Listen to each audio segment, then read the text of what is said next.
Elon Musk first banned working from home, and now he's getting away with free lunches for employees who survive the chopping block at Twitter's headquarters in San Francisco. He says Twitter spends $13 million a year on food service. And that, quote, badge-in records show peak occupancy was 25%, average occupancy below 10%. There are more people preparing breakfast than eating breakfast. They don't even bother serving dinner because there is no one in the building. But the move drew rapid criticism from former Twitter employees. Who would have guessed? All right, a Democrat activist who tweeted, quote, he fired 3/4 of the employees and now he's planning to starve the rest of them. Oh, Mercedes. I can't. This is worse than Biden's student loan forgiveness program. I'm serious. Look, Harris, I think that it is a former woke company that is going broke and Elon is trying to save it.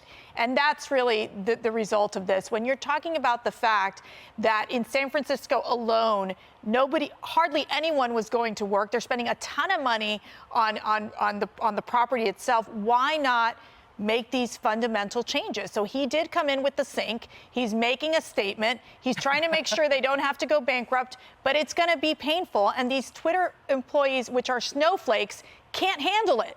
And and so we welcome the change. We want to see Twitter really become this platform for free speech and this platform to make sure that it actually can survive when it's being mismanaged by a bunch of liberal, woke, management types that are now gone.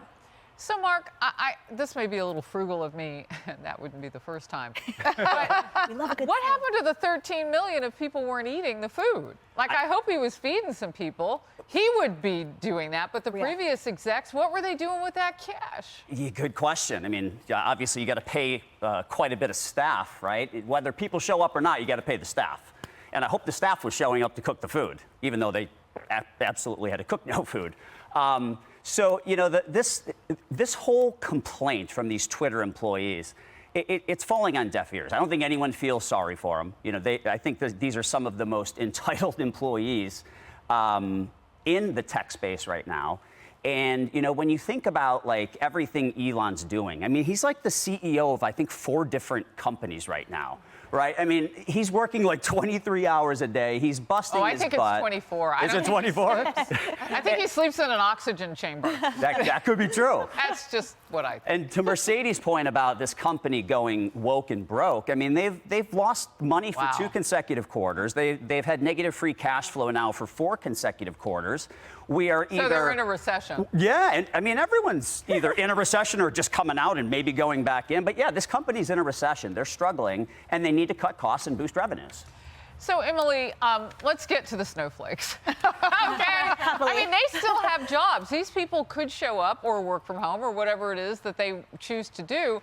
Why complain about food that they're not even eating? That's right. That's why it's such a travesty. Anyone who has owned a small business understands that overhead is the most important thing. It is only right when now that there's a change of ownership that you audit and say, okay, $13 million being spent going to waste. Was the additional food given to soup kitchens and the homeless in San Francisco? I especially ask that because there's a lot of regulations around that. So I know in Seattle, unfortunately, well-meaning kitchens had to dump their food because the city wouldn't let them give it to the homeless. Back when I was a practicing attorney in San Francisco, I would literally visit my friends at Google to enjoy the free salmon lunches.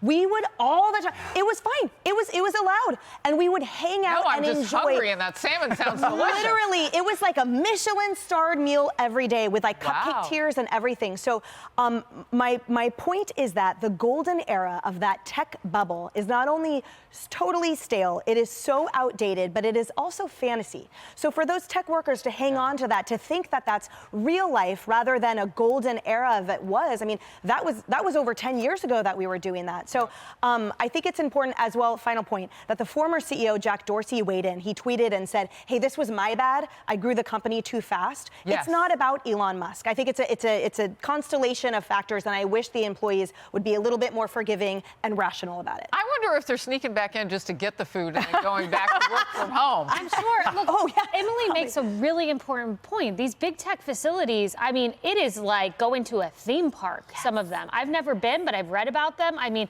the perks you get. Bloomberg was reporting that they were giving Twitter employees days of rest. So, like, you censor on a Monday and on a Tuesday, you get the day off to relax from, like, crowding out the Hunter Biden story. Censor on a Monday. It's true.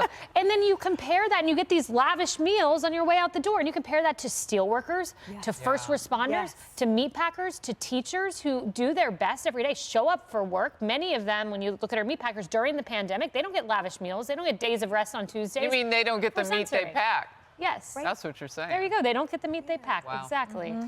Hey everyone, I'm Emily Campagno. Catch me and my co-hosts Harris Faulkner and Kaylee McEnany on Outnumbered every weekday at 12 p.m. Eastern, or set your DVR. Also, don't forget to subscribe to the Fox News YouTube page for daily highlights.